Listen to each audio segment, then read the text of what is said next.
রইল group C, group D, অশিক্ষক কর্মচারীবৃন্দ, তাদের জন্য কোর্ট বলেছিল অন্যান্য জায়গায় তারা করতে পারে, সেটাও আমরা নোটিফিকেশান করে দিয়েছি। এই টিচার্স প্রক্রিয়াটা শেষ হয়ে যাবে আর দু তিন মাসের মধ্যে, এবং এটা হয়ে গেলেই গ্রুপ সিডির পরীক্ষাটা হবে। আর রইল পড়ে আমার হাতে আরও কিছু, যারা বেচারা টিচারিতে কাজ করেও আজকে অযোগ্য প্রমাণিত হয়েছে। হয়তো টিচার তারা হতে পারবেন না কোর্টের নির্দেশ অনুযায়ী, কিন্তু তারা যাতে গ্রুপ সিতে পায় বা সেই রকম পর্যায়ে আইনের সাথে কনসাল্ট করে খুব শীঘ্রই আমরা এটা জানাবো।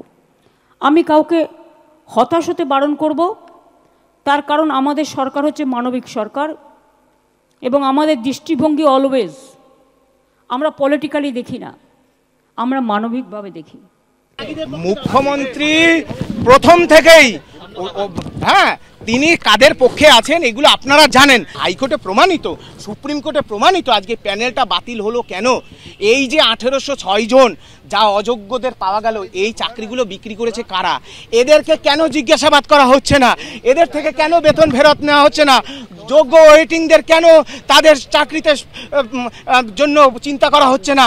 কেন যোগ্যদের যোগ্য হওয়া সত্ত্বেও কেন তাদেরকে পরীক্ষায় বসানো হচ্ছে? আমরা সদুত্তর পাবো বলেই মাননীয় মুখ্যমন্ত্রীকে আমরা চিঠিতে বারবার ছত্রে ছত্রে উল্লেখ করেছি, আমাদের সন্তান শ্রেয় ডেকে নিন।